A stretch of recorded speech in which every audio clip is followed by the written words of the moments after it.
ကဲမင်္ဂလာပါပြန်လည်မြတ်ထုတ်လိုက်ပါလေဆရာကလေးရဲ့ channel ကနေအားလုံးပဲဗီဒီယိုလေးမစခင်မှာကျွန်တော်ရဲ့ဗီဒီယိုလေးကို like share တဲ့နေ့ဒီအရင်ဆုံးလုပ်တော့ပေးပါဦးခင်ဗျာဒီတော့ကျွန်တော်အနေနဲ့စတင်ပြီးတော့ပြပြပေးသွားမှာဖြစ်ပါတယ်ဒီကနေ့ကျွန်တော်ပြပြပေးမယ့်အကြောင်းအရာလေးကတော့ကျွန်တော်တို့အနေနဲ့ August ကျွန်တော်တို့26ရက်နေ့ဘော်ဒဖူးနေ့အတွက်ဖြစ်ပါတယ်ဘော်ဒဖူးနေ့အတွက်တရက်စာအထီးကြီးလေးတွေဘယ်လိုရှိမလဲတရက်စာအထီးကြီးနဲ့ပတ်သက်ပြီးကောင်းကောင်းလေးတွေဘယ်လိုရှိမလဲဆိုတော့ကျွန်တော်အနေနဲ့အသေးစိတ်ပြပြပေးသွားမှာဖြစ်တော့ကြောင်းမိတ်ဆွေတို့နဲ့ဒီဗီဒီယိုကို like share အသေးလေးလုပ်သွားတာတန်ပါလေခင်ဗျာမိတ်ဆွေတို့လည်းအကျိုးရှိမယ်ဆရာကြီးတို့လည်းအကျိုးရှိပါမယ်ခင်ဗျာနှစ်ဦးနှစ်ဖက်စလုံးအကျိုးရှိတဲ့အရာဖြစ်တော့ကြောင်းအားလုံးပဲဆရာကြီးပြောလို့လုပ်သွားပြကြဖို့မျှော်လင့်မိပါတယ်ကဲစပါမယ်ဗျကျွန်တော်အနေနဲ့ပေါ့နော်ဒီ August 26ရက်နေ့ဘော်ဒဖူးနေ့အတွက်မှာဆိုတော့အရာကိုပေါင်းမလှပတဲ့အရာတွေရှိပါတယ်ခင်ဗျာအဲ့ဒါတွေကဘာလဲဆိုတော့6တစ်လုံးပြီးရင်တော့ကျွန်တော်4တစ်လုံးပြီးရင်တော့ကျွန်တော်6တစ်လုံးကြိုက်ပါတယ်ခင်ဗျာဒါလေးကတော့ဘော်ဒဖူးနေ့အတွက်ဒီရက်စာအထီးကြီးလေးဖြစ်ပါတယ်ခင်ဗျာ August 26ရက်နေ့ဘော်ဒဖူးနေ့ဒီရက်စာအထီးကြီးဖြစ်ပါတယ်ခင်ဗျာကဲအားလုံးပဲဒီအထီးကြီးနဲ့ပတ်သက်ပြီးဘယ်လိုရာလေးတွေရှိမလဲပြပြပေးသွားမှာဖြစ်ပါတယ်အဲ့တော့ကျွန်တော်တို့အရင်ဆုံး6နဲ့အရင်ဆုံးဇလန်းစမယ်6နဲ့ဆိုရင်တော့ကျွန်တော်69ကြိုက်ပါမယ်ခင်ဗျာပြီးရင်တော့ကျွန်တော်အနေနဲ့62ကြိုက်ပါမယ်ခင်ဗျာပြီးရင်တော့ကျွန်တော်အနေနဲ့90ကြိုက်ပါမယ်ခင်ဗျာမြန်မာလိုလေးပြောပြပါလားဆိုပြီးမှတ်နေတဲ့သူတော်ကောင်းအပေါင်းတို့ကျွန်တော်တခါလေးမှာကျွန်တော်မြန်မာလိုပြောလို့မရတဲ့အခါတွေရှိတယ်တခါလေးအင်္ဂလိပ်လိုပြောမှရတဲ့အခါတွေရှိတယ်ပေါ့နော်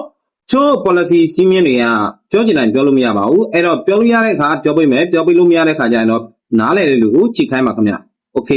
ကဲအဲ့တော့ကျွန်တော်အနေနဲ့နောက်တစ်ခု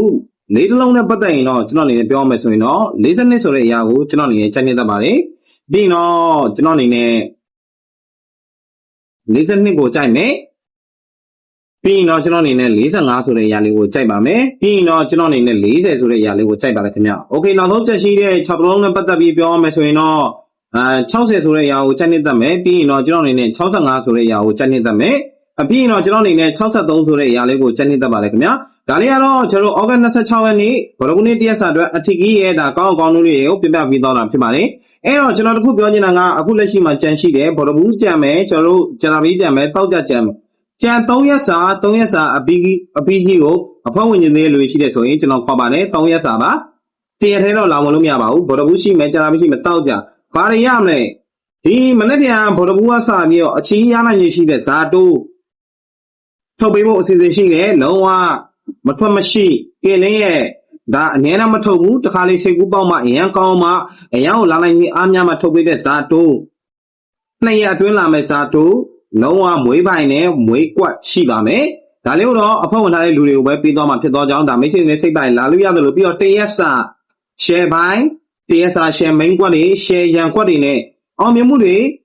မွေးတွေအများကြီးလိုချင်တယ်ဆိုတော့ကျွန်တော်ကလင်းစီမှာဒါ3ရက်စာဒါလူကြီးမလို့မွေးရသေးဘူးဆိုရင်လာဝင်လို့ကလင်းကဖိတ်ခေါ်တယ်ကလင်းရဲ့နံပါတ်လေးကတော့ profile မှာဒါ profile ကိုထောက်ကြည့်လိုက်ရင်အမှနံပါတ်တွေ့ပါလိမ့်မယ်အဲ့ဒီအရာကြီးအစုံရပါတယ်ခင်ဗျ Viber เนาะလူကြီးမလို့လာဆက်သွယ်လို့ရပါတယ်ခင်ဗျကဲအားလုံးပဲကောင်းမွန်သောနေ့ရက်လေးဖြစ်ပါစေကျွန်တော်ကလင်းဖြစ်ပါတယ်ခင်ဗျ